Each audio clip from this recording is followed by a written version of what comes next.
It's interesting that some people find science so easy and others find it kind of dull and difficult. Especially kids, some of them are just eat it up. And I don't know why it is. It's the same perhaps for all subjects. For instance, lots of people love music and I never could carry a tune. And I lose a great deal of pleasure out of that. And I think people lose a lot of pleasure who find science dull. In the case of science, I think that one of the things that make it very difficult is it takes a lot of imagination. It's very hard to imagine all the crazy things that things really are like.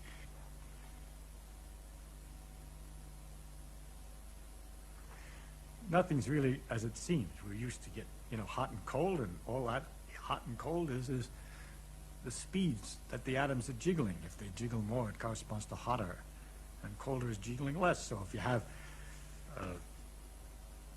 a bunch of atoms, a cup of coffee or something sitting on a table, and the atoms are jiggling a great deal in the coffee, and they bounce against the cup, and the cup then gets shaking, and the atoms in the cup shake, and they bounce against the saucer, and the heat heats the cup and heats everything else. And hot thing spreads its heat into other things by mere contact, because the atoms that are jiggling a lot in the hot thing shake the ones that are jiggling only a little bit in the cold thing, so that the hot heat, we say, goes into the cold thing. It spreads.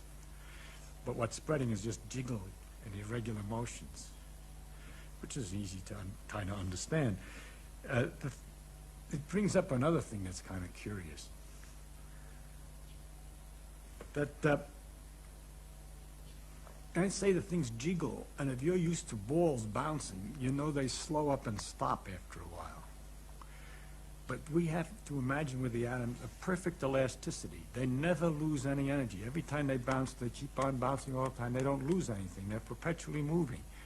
And that the things that happen when we say something loses energy, if a ball comes down and bounces, it shakes irregularly some of the atoms in the floor. And then when it comes up again, it leaves some of those atoms moving, the jiggling. So as it bounces, it's passing its extra energies, its extra motions, to little patches on the floor each time it bounces, and loses a little each time, until it settles down, we say, as if all the motion has stopped. But what's left is the floor is shaking more than it was before, and the atoms in the ball are shaking more than they were before. That the organized motion of all these atoms moving the same way, falling down, and the quiet floor is now transformed into a ball sitting on the ground, but all that motion is still there in a form, or the energy of motion, in the form of the jiggling of the floor, which is a little bit warmer. Unbelievable. But anybody who's hammered a great deal on something knows that it's true, that if you pound something and hit it a lot, you can feel the temperature difference. It heats up. It heats up simply because you're jiggling it. This picture of atoms is a beautiful one, that you can keep looking at all kinds of things this way. You see a little drop of water, a tiny drop. And the atoms attract each other. They like to be next to each other. They want as many partners as they can get. Now, the guys that are at the surface have only partners on one side here, in the air on the other side, so they're trying to get in. And you can imagine this team of people, these teeming people, all moving very fast, all trying to have as many partners as possible. And the guys at the edge are very unhappy and nervous, and they keep pounding in, trying to get in, and that makes it a tight ball instead of a flat.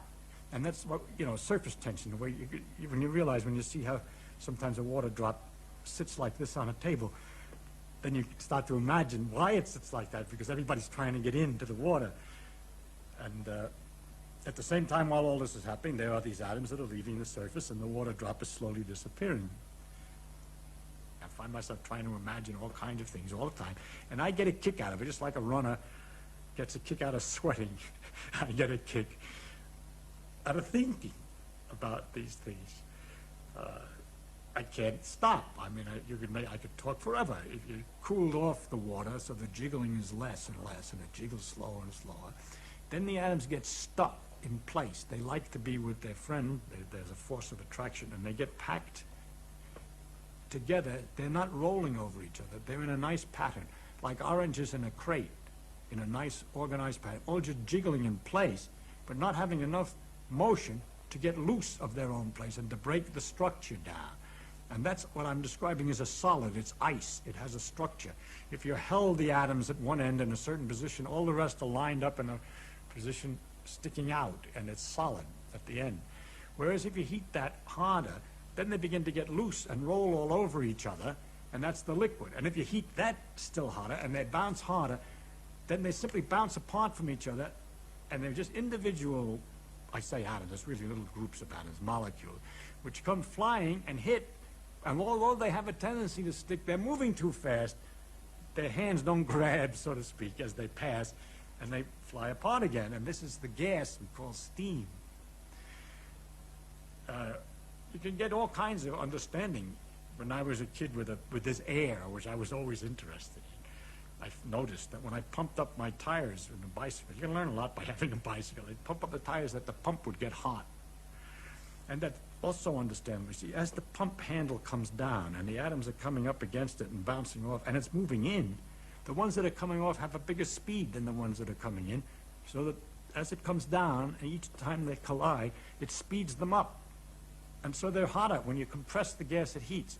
And when you pull the piston back out, then atoms which are coming fast at the piston feel a receding or sort of a give. It gives, and it comes out with less energy.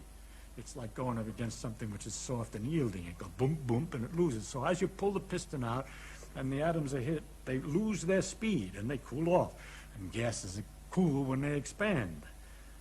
And the fun of it is that all these things which you see or notice in the world about it, the pump heats the gas, or the gas cools when it expands, or the steam evaporates until you cover the cover, and all these things you can understand from these simple pictures.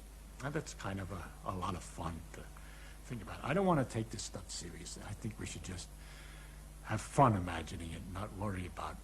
There's no teacher going to ask you questions at the end. Otherwise, it's a horrible subject.